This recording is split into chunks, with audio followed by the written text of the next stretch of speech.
Good afternoon, I'm Bakhtiar Asanov and you are watching AnewZ. Let's see the top stories shaping our world. Iran and Israel launch more attacks as Trump weighs U.S. involvement in the conflict. European ministers to hold nuclear talks with Iran on Friday in Geneva, reports say. Russian President Vladimir Putin cautions Germany over missile supplies to Ukraine.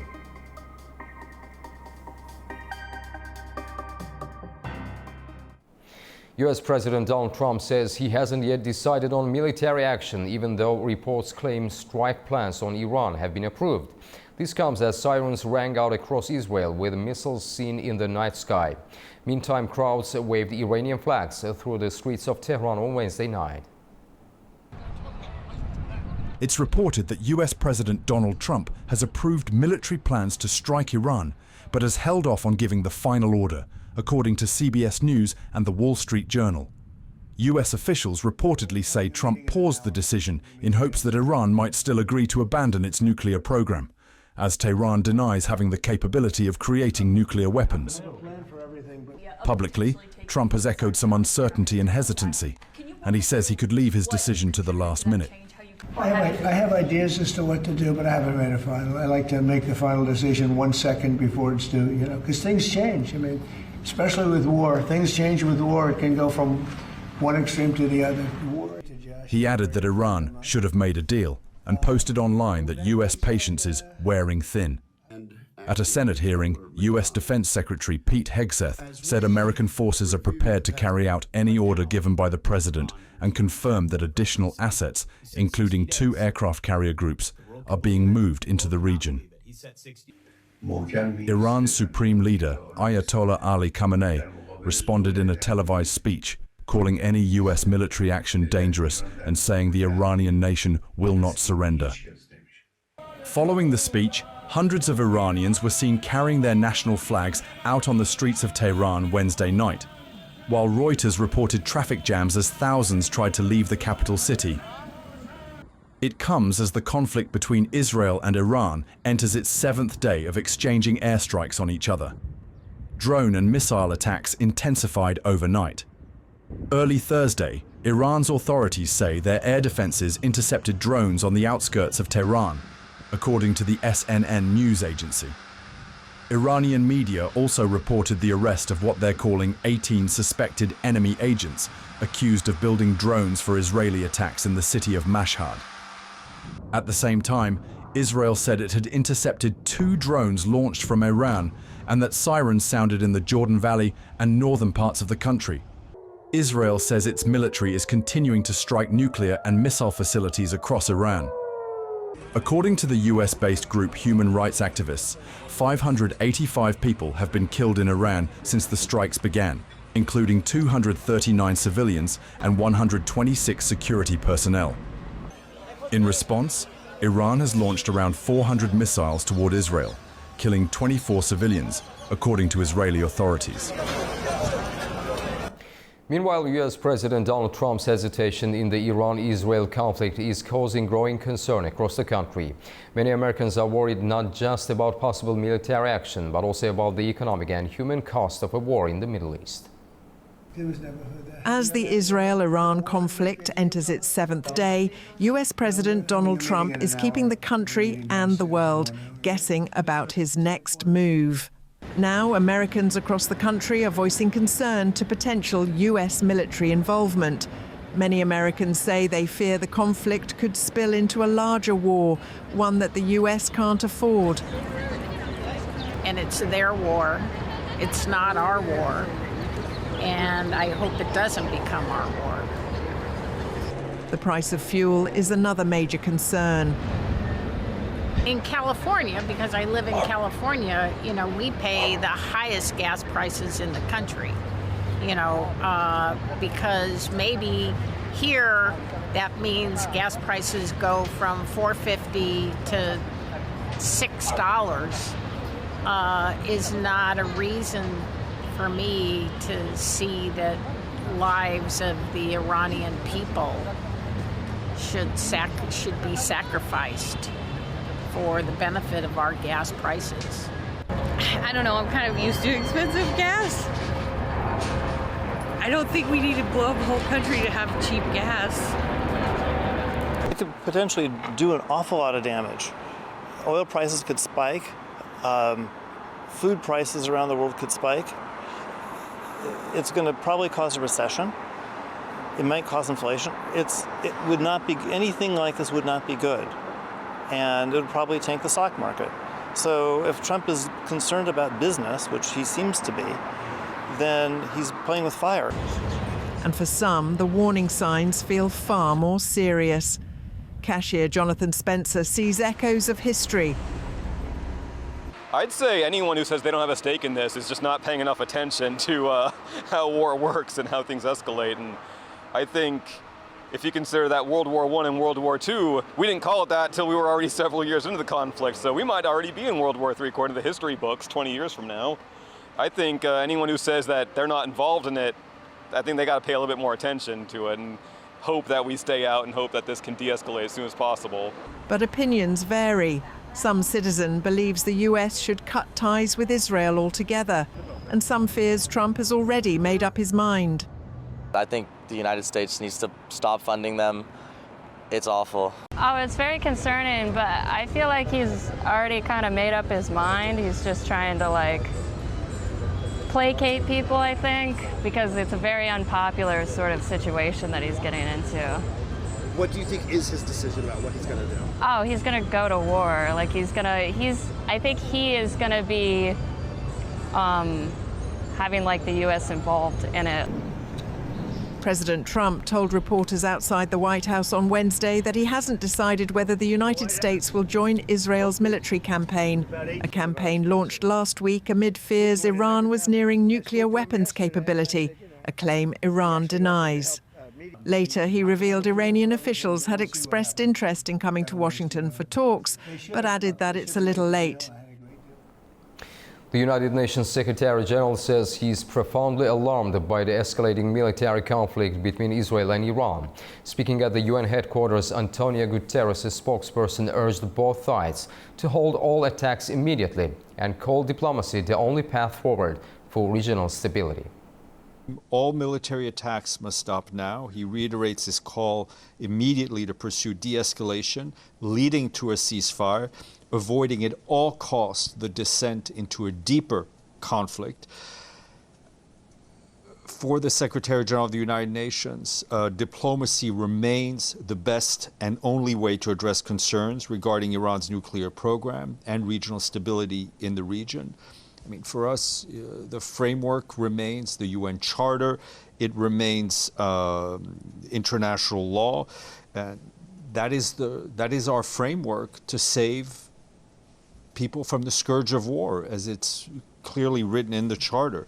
And he urges all member states to comply fully with the Charter and international law, including international humanitarian law. Foreign ministers from UK, France and Germany are preparing to hold a meeting with Iranian Foreign Minister Abbas Araghchi in Geneva on Friday. That's according to diplomatic sources who told Reuters. If confirmed, it will mark the first face-to-face diplomatic engagement since Israel launched a major strike on Iran's military and nuclear facilities. Tehran has yet to officially confirm Araghchi's attendance, though he held phone conversations earlier this week with the three European ministers. Friday's discussions are expected to focus on potential steps Iran may take to scale back or shut down parts of its nuclear program. Ahead of Friday's potential talks, British Foreign Secretary David Lammy is set to meet U.S. Secretary of State Marco Rubio in Washington to discuss the Middle East. In the wake of a missile strike on the Israeli city of Holon, Israel's defense minister Israel Katz has issued a stark condemnation, branding Iran's supreme leader Ayatollah Ali Khamenei as the modern Hitler and declaring that he cannot continue to exist. Meanwhile, reports indicate that U.S. President Donald Trump has approved plans for a potential strike on Iran, though a final decision has not yet been made. The region stands on the brink of what could become a major conflict with global repercussions. To help us analyze these developments, we're joined by Diogo Castro Silva, a respected political analyst based in Sao Paulo, Brazil, with expertise in international security and Middle Eastern affairs. Diogo, thank you for being with us. Hi, good morning. Good morning. Diego, let's start with the Israeli Defense Minister's statement. How significant is it for a sitting minister to publicly compare a foreign leader to Hitler? So what kind of message is this meant to send to both domestic and international audiences? Well, I think we are in times of escalatory and explosive rhetoric, and that is just another example of it. I think probably it's most catered to domestic audience, but I mean, it's the sign of our times. Mm-hmm. So US President Donald Trump has reportedly approved military plans against Iran, but is yet to decide on execution. What factors do you think will weigh most heavily on Trump's final decision? Well, I think to answer that question, it's useful to go a little bit back. Mm-hmm. Trump has been trying to do peace agreements, so-called peace agreements, Ukraine and Russia, and he was trying on the same path of President Obama to do a nuclear deal with Iran. The attacks come in the middle of those conversations. Mm-hmm. Knowing that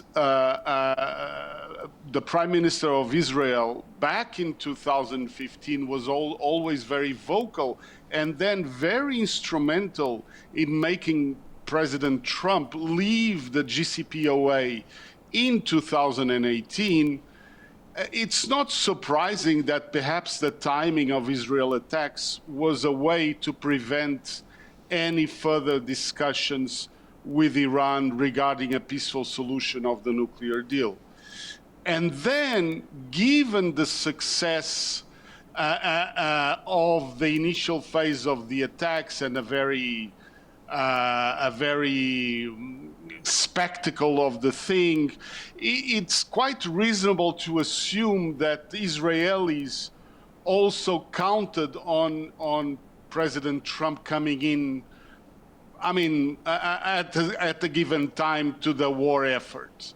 Now, the problem for President Trump is domestic constituency.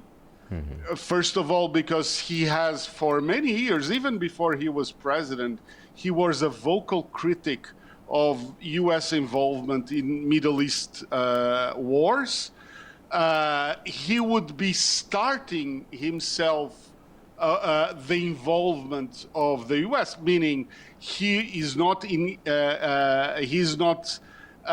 bringing an involvement from President Biden. He would be deciding to kickstart that involvement with very unpredictable consequences, because it's very hard to argue that it's just dropping a single bomb in Fordo.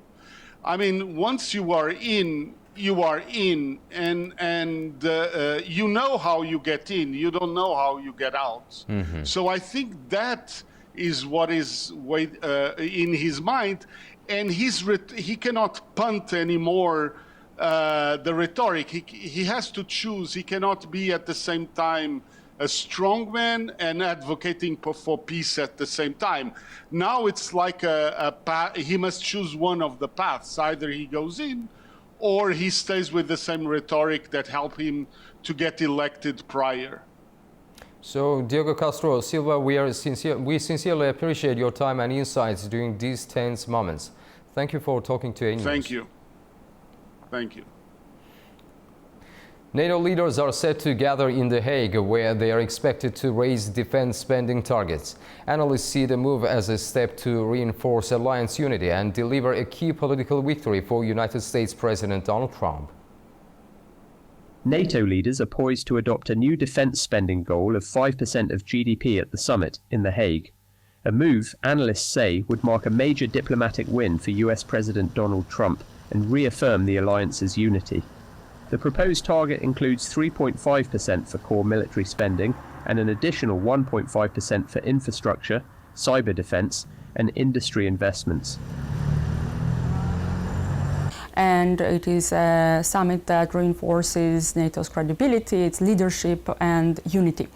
It will be very much focused on 5% target, and that will be the most relevant to say right now, that it will be the focus of the discussion and also the outcome of the NATO summit at The Hague. Trump, who has long criticised allies for underspending on defence, is expected to welcome the agreement as a personal victory. Well, I think NATO should have 5%, yeah. Well, you can't do it at 2%. I mean, at 2%, every country, if you're going to have a country in a regular military, you're at 4%. However, experts caution that the effectiveness of the pledge depends on the timeline for implementation. The test of the target will be the timeline. If the implication timeline is actually given at the summit, because there are different perceptions of what it could be. Is it 2032, 2030, 2035?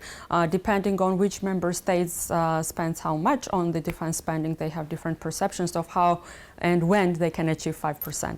The summit communique is expected to be brief to minimize the risk of internal disagreements. It will aim to highlight NATO's commitment to increase defence investment and alliance solidarity.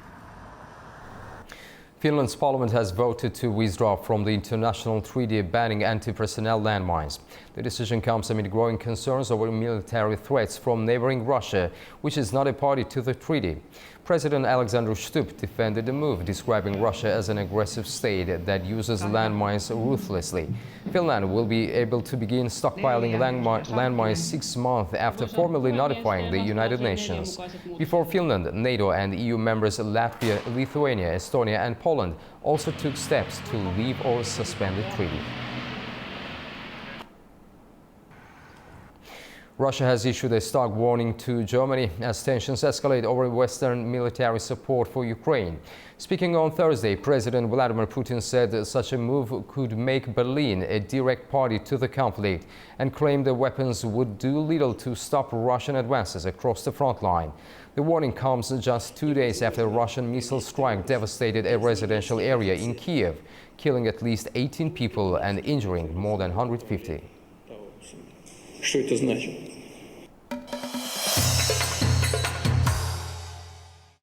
A new residential neighborhood founded by Azerbaijan has opened in Kahramanmaraş, southern Turkey. It includes housing, a school, a kindergarten and a cultural center. Katie Wilson reports from the site. Good afternoon from a scorching southern Turkey and the city of Kahramanmaraş. Now, that name, Kahramanmaraş, might be familiar to you, as 2.5 years ago a devastating earthquake struck this part of Turkey and northern Syria. And just to remind you of how destructive that earthquake was, it was the deadliest and most destructive in modern Turkish history. Over 55,000 people were killed, over 107,000 were injured, and entire towns were reduced to rubble.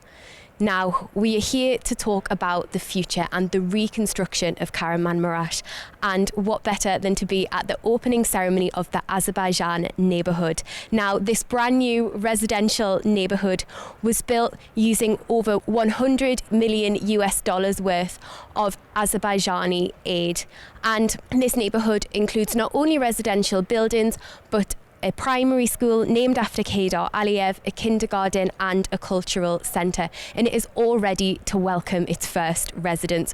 Of course, the residents have thanked President Ilham Aliyev, as this is about not only that immediate aid following a natural disaster like an earthquake, but this is about long-term investment in the long-term reconstruction of Kahramanmaraş. Turkey's Minister of National Defense Yaşar Güler emphasized the importance of close cooperation between Turkey and Azerbaijan. He made the comments at a reception marking Azerbaijan Armed Forces Day. The critical importance of the strong cooperation between Turkey and Azerbaijan at both regional and global levels has been highlighted and appreciated in Ankara. Turkey's Minister of National Defense Yaşar Güler made the remarks during a reception at the Gazi Officers Club, marking Azerbaijan Armed Forces Day. At the event, Güler stressed that peace, stability and prosperity are increasingly under threat. He said it's necessary to be strong in every domain, particularly for countries with strategic importance, such as Turkey and Azerbaijan. Böylesine kritik bir ortamda Türkiye ve Azerbaycan'ın bölgesel ve küresel. In such a critical environment, The close cooperation between Turkey and Azerbaijan at the regional and global level is more important than ever. Rather than a relationship between two states, there is an unshakable spirit of solidarity with eternal and everlasting brotherly ties between our countries with strategic partnerships. Our countries have experienced joys and sorrows together throughout history, supported each other in difficult times and stood side by side under all circumstances. With this unity that comes from history, there is close cooperation between Turkey and Azerbaijan in almost every field, especially in defense and security. In this context, our armed forces work shoulder to shoulder and successfully carry out many activities. Türkiye ve Azerbaycan arasında başta savunma ve güvenlik olmak üzere. The minister highlighted that the two countries collaborate extensively from mutual personnel training to bilateral and multinational military exercises. He underscored that Azerbaijan's strength is Turkey's strength, and Turkey's strength is Azerbaijan's strength, a reality, he said, that was demonstrated to the world during the 44-day patriotic war in 2020. Güler also pointed out that the victory of Azerbaijan in the patriotic war has opened a significant door for peace and stability in the South Caucasus region, creating hope for a more secure and prosperous future. Turkish President Recep Tayyip Erdogan will receive Armenian Prime Minister Nikol Pashinyan in Istanbul. Armenian Prime Minister Nikol Pashinyan will pay a working visit to Turkey on June 20th and will be received by President Recep Tayyip Erdogan in Istanbul. The visit was confirmed by Turkish presidential spokesman Fahrettin Altun. While the exact agenda remains undisclosed, both sides say a joint statement will be issued after the meeting. Kyrgyzstan has unveiled major projects worth about $200 million as the government is pushing reforms to improve the business climate. Our Fikret Dolkhanov reports from Bishkek. Kyrgyzstan is stepping up efforts to attract foreign investment and position itself as a regional player in Central Asia's economic landscape. This week, the country presented a portfolio of 8 investment projects worth around $200 million at the Central Asia-China Industrial and Investment Cooperation Forum held in Astana, Kazakhstan. The focus was firmly on agriculture, with proposals ranging from modern poultry farms and food processing plants to seed production and livestock breeding. The Deputy Minister of Agriculture, Samat Nasirdinev, reaffirmed Kyrgyzstan's openness to economic cooperation with both China and neighboring Central Asian countries, highlighting recent reforms to improve the business climate, including tax incentives and infrastructure support for priority sectors. Back home, right from the forum, President Sadir Japarov told Parliament that several draft laws are now under review, aiming to further reduce the tax burden for entrepreneurs. Among them is a proposal to create a special financial and investment zone in Tamchy, on the northern shore of Issyk-Kul, which would operate under a distinct legal and economic regime. The president called on MPs to back the reforms, stating that attracting investment and growing the national economy is a shared responsibility. AnewZ, Fikret Dolkhanov, Javid Aliyev, Kyrgyzstan. Startups, investors and tech leaders have gathered in Baku for one of the region's largest innovation events. The two-day summit, known as the Baku ID, aims to connect ideas with investment and promote the South Caucasus as an emerging tech hub. Once defined by oil, Baku is now shining the spotlight on startups and new ideas. Behind me are entrepreneurs, students, investors and business leaders who are hoping to hear ideas and pitch ideas.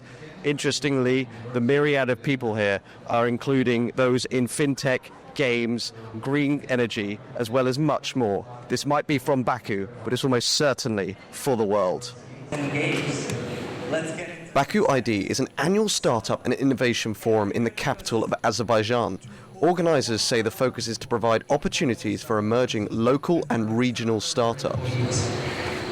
The number one purpose is to become a platform for startups from Azerbaijan, but also from the wider region, to pitch, to showcase their ideas, and to, most importantly, to fundraise, to be able to survive and to fight the next day, right? The corporates are here, the government is here, academia is here, and not only from Azerbaijan. We understand very well that building an ecosystem here cannot be only local. We need to integrate better with the region. The Azerbaijani government was also represented at the event, signalling its continued support for the country's growing tech sector. Officials voiced public backing for the startup ecosystem. Today's event, Baku ID, is one of the prominent events in terms of bringing together startups, investors together for discussion and for networking and for building the relationships that will last for a long time. And as the Ministry of Science and Education, we're ready to support the event through bringing together the platforms that we have. Alongside showcasing promising startup ideas, this year's event also addresses the question of how to build an economy less dependent on oil and gas. The Azerbaijani government, seeing the future, already decided several years ago that it needs to transition from gas and oil towards technology. Baku or Sabah Hub and Baku ID is one of the activities showing this capability, and this is a transition that we are now under. We are moving towards technology. Tech blogger Farid says the event showcases the growing confidence and creativity of the regional startup scene. Hosting such a regional event in our country can help revitalise the local ecosystem, encourage the emergence of new startups, and strengthen the startup movement. The insights shared by international experts and speakers during the event often inspire participants with new ideas. Baku ID is drawing the region together, bringing new ideas and new people into one place, becoming a hub for innovation and collaboration across the South Caucasus. That's all we have for now. Thank you for watching and stay tuned to AnewZ for more updates.